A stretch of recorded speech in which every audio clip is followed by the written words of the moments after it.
Assalamualaikum warahmatullahi wabarakatuh. Di sini saya akan menjelaskan tentang perkembangan teknologi GSM atau Global System of Communications. Oke, teknologi GSM. GSM atau Global System for Mobile Communication asalnya singkatan dari Grupe Spesial Mobile adalah sebuah teknologi komunikasi seluler yang bersifat digital. Teknologi GSM banyak diterapkan pada komunikasi bergerak, khususnya telepon genggam. Teknologi ini memanfaatkan gelombang mikro dan pengiriman sinyal yang dibagi berdasarkan waktu, sehingga sinyal informasi yang dikirim akan sampai pada tujuan. GSM dijadikan standar global untuk komunikasi seluler sekaligus sebagai teknologi seluler yang paling banyak digunakan orang di seluruh dunia. Sejarah GSM. Teknologi komunikasi seluler sebenarnya sudah berkembang dan banyak digunakan pada awal tahun 1980-an. Di antaranya adalah sistem CNET yang dikembangkan di Jerman dan Portugal oleh Siemens. Lalu ada sistem LC 2000 yang dikembangkan di Prancis. Lalu ada sistem NMT yang dikembangkan di Belanda dan Skandinavia oleh Ericsson, serta sistem TEX yang beroperasi di Inggris. Namun, teknologinya yang masih analog membuat sistem tersebut digunakan bersifat regional, sehingga sistem antara negara satu dengan yang lain tidak saling kompatibel dan menyebabkan mobilitas pengguna terbatas pada suatu area sistem teknologi tertentu saja, dan tidak bisa melakukan roaming antar negara. Teknologi analog yang berkembang semakin tidak sesuai dengan perkembangan masyarakat Eropa yang semakin dinamis. Maka, untuk mengatasi keterbatasannya, negara-negara Eropa membentuk sebuah organisasi pada tahun 1982 yang bertujuan untuk menentukan standar-standar komunikasi seluler yang dapat digunakan di semua negara Eropa. Organisasi ini dinamakan Grup Spesial Mobile atau GSM.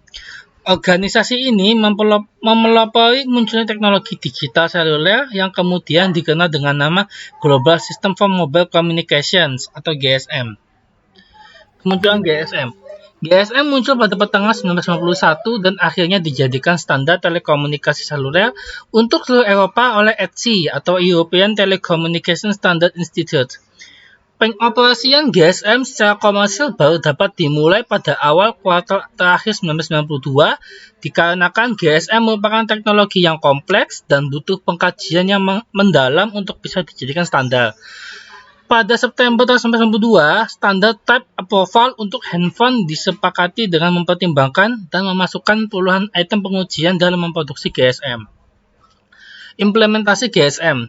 Dari awal pengoperasiannya, GSM telah mengantisipasi perkembangan jumlah penggunanya yang sangat pesat dan arah pelayanan per area yang tinggi, sehingga arah perkembangan teknologi GSM adalah DCS atau Digital Cellular System.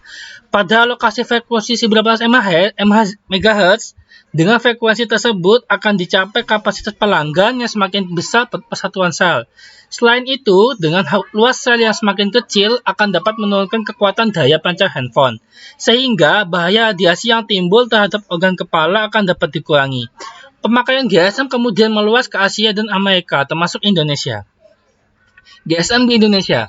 Indonesia awalnya menggunakan sistem telepon seluler yang analog yang bernama AMPS atau Advanced Mobile Phone System dan NMT atau Nordic Mobile Telephone. Namun dengan hadir dan dijadikannya standar sistem komunikasi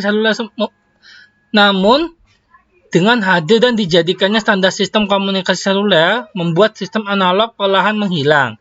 Tidak hanya di Indonesia, tetapi juga di Eropa. Pengguna GSM pun semakin lama semakin bertambah. Pada akhir tahun 2005, pelanggan GSM di dunia telah mencapai 1,5 miliar pelanggan. Akhirnya, GSM tumbuh dan berkembang sebagai sistem telekomunikasi seluler yang paling banyak digunakan di seluruh dunia. Adapun operator GSM di Indonesia, yakni Telkomsel, Indosat Ooredoo, XL, dan Axis Axiata, lalu HC Sentri atau TRI, serta Smartfren. Keunggulan GSM.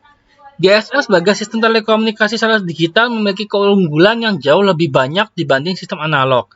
Di antaranya, kapasitas sistem lebih besar dikarenakan menggunakan teknologi digital di mana penggunaan sebuah kanal tidak hanya diperuntukkan bagi satu pengguna saja. Sehingga saat pengguna tidak mengirimkan informasi, kanalnya dapat digunakan oleh pengguna lain. Sifatnya yang sebagai standar internasional memungkinkan roaming mancanegara. Lalu dengan teknologi digital tidak hanya mengantarkan suara, tetapi memungkinkan servis lain seperti teks, gambar, dan video. Lalu keamanan yang sistem yang lebih baik, serta kualitas suara lebih jernih dan peka, dan bersifat mobile, yaitu mudah dibawa kemana-mana. Bagaimanapun, keunggulan GSM yang beragam pantas saja membuatnya menjadi sistem telekomunikasi seluler terbesar penggunanya di seluruh dunia. Mungkin itu saja penyampaian itu saja materi yang bisa saya sampaikan. Jika ada salah kata mohon maaf. Wabillahi taufiq wal hidayah. Wassalamualaikum warahmatullahi wabarakatuh.